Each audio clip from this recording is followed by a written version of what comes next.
Hi students, कैसे हैं आप सब लोग। मुझे उम्मीद है कि आप सब लोग बहुत बढ़िया होंगे। तो स्टूडेंट्स, आज के इस वीडियो लेक्चर में जो क्वेश्चन आप लोगों के लिए लेके आया हूँ वो 10th क्लास के chapter pair of linear equations in two variables से है। बहुत छोटा सा क्वेश्चन है लेकिन बहुत इंपॉर्टेंट है, तो एक एक स्टेप इसका समझना बनता है। तो देखिए, क्वेश्चन में हम लोगों को दिया है places A and B are 160 kilometre apart on a highway. One car starts from A and another from B at the same time. If they travel in the same direction, they meet in 8 hours. But if they travel towards each other, they meet in 2 hours. Then find the speed of each car. तो question में दिया है कि दो station है A और B, और इन दोनों स्टेशन के बीच की डिस्टेंस है 160 किलोमीटर। ठीक है, अब स्टेशन A और स्टेशन B दोनों ही स्टेशन पर एक एक कार हैं जो कि चलना स्टार्ट करती हैं।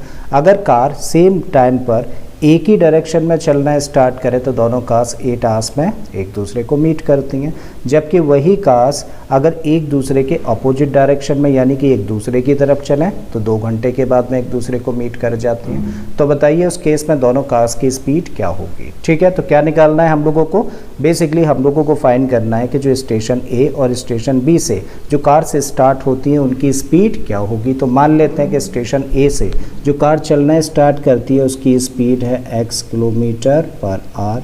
वहीं दूसरी तरफ जो स्टेशन बी से कार स्टार्ट होती है उसकी स्पीड है y किलोमीटर पर आवर। ठीक है, इस चीज़ को मेंशन कर देते हैं सबसे पहले। अब क्वेश्चन में हम लोगों को दिया है कि दोनों कार्स सेम टाइम पर चलना स्टार्ट करें और एक ही डायरेक्शन में चलें तो दोनों कार्स एक दूसरे को 8 आवर्स में मीट कर जाती हैं। तो जो कार ए से चलेगी और जो कार बी से चलेगी, अगर दोनों कार्स इस डायरेक्शन में चलें, दोनों कार्स इस डायरेक्शन में चलेंगी तो किसी न किसी पॉइंट पर मीट करेंगी। तो मान लेते हैं किस पॉइंट पर मीट करती हैं, सी पॉइंट पर मीट कर जाती हैं। कितने टाइम के बाद में, अकॉर्डिंग टू क्वेश्चन 8 आवर्स के बाद में। इसका मतलब जो कार ए से स्टार्ट होगी उसको यहाँ से यहाँ तक पहुँचने में कितना टाइम लगेगा, उसको यहाँ से यहाँ तक पहुँचने में लगेगा 8 आवर्स टाइम। बिल्कुल इसी तरीके से जो कार बी से स्टार्ट होती है उसको भी पॉइंट सी तक पहुँचने में कितना टाइम लगेगा, इसको भी लगेगा 8 आवर्स टाइम। करेक्ट है, क्योंकि क्वेश्चन में दिया है कि 8 आवर्स के बाद में मीट करती हैं। अब हम लोग जानते हैं एक फॉर्मूला कि भाई distance equal to what, distance equal to speed into time. मतलब हम लोग डिस्टेंस कैलकुलेट कर सकते हैं अगर हम लोगों को पता है कि किसी भी व्हीकल की स्पीड क्या है और उसने कितनी देर ट्रैवल किया है। तो जो कार ए से स्टार्ट होती है, देखिए इसकी स्पीड कितनी है, x किलोमीटर पर आवर, और इस कार को यहाँ से यहाँ तक पहुँचने में कितना टाइम लगा है, 8 आवर्स, यानी कि ये टाइम है और ये स्पीड है। तो हम लोग क्या कैलकुलेट कर सकते हैं, distance travelled by car starts from A.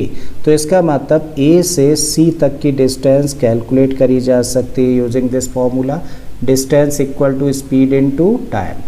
Speed है x kilometre per hour, time है 8 आवर्स, तो इसका मतलब क्या डिस्टेंस निकल आती है, 8x किलोमीटर। आई थिंक बात यहाँ तक समझ आती है। बिल्कुल ऐसे ही यहाँ से जो कार स्टार्ट होती है उसकी स्पीड है y किलोमीटर पर आवर और इसको भी टाइम कितना लगा है, 8 आवर्स लगा है। इसका मतलब ये जो डिस्टेंस होगी वो कितनी होगी, distance equal to speed into time से ये बन जाएगी 8y। आई थिंक क्लियर है।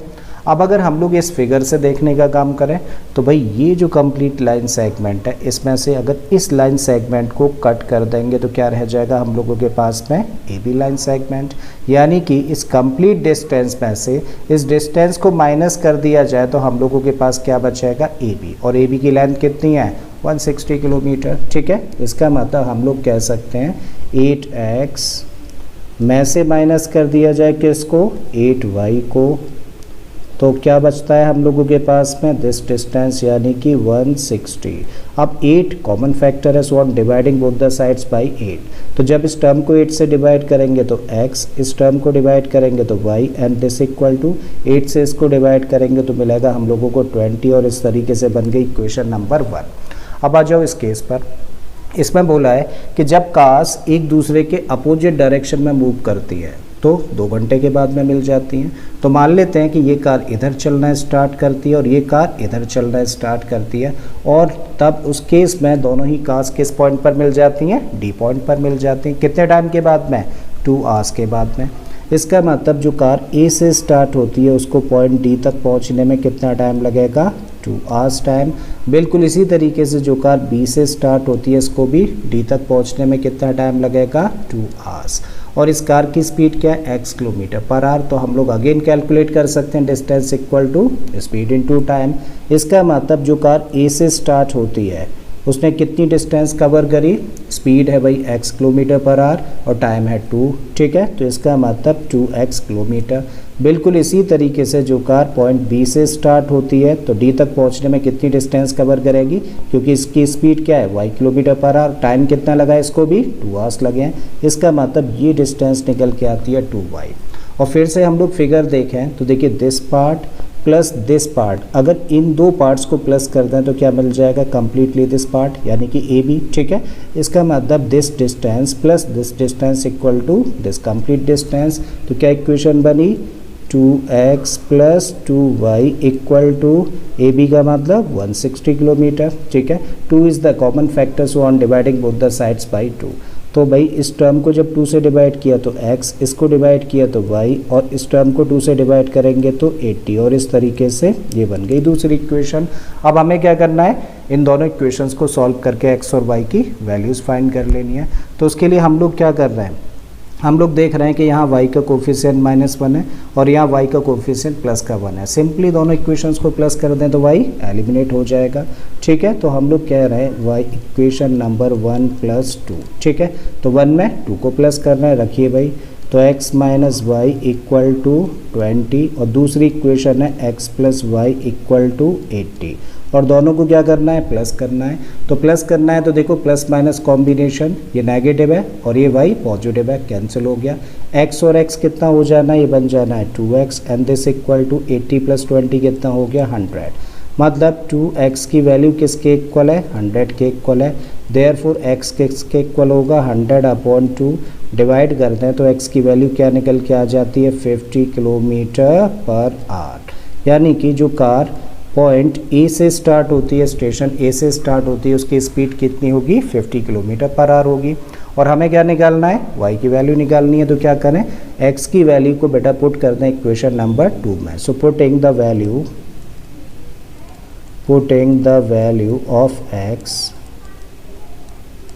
इन इक्वेशन नंबर 2, तो रखिए भाई x की जगह पे क्या रख रहा है, 50, तो यहाँ पे रखा 50 + y इक्वल टू 80, और y निकालना है तो क्या करें, इस 50 को ट्रांसपोज, तो 80 - 50, और 80 में से 50 माइनस किया तो क्या आ गया 30।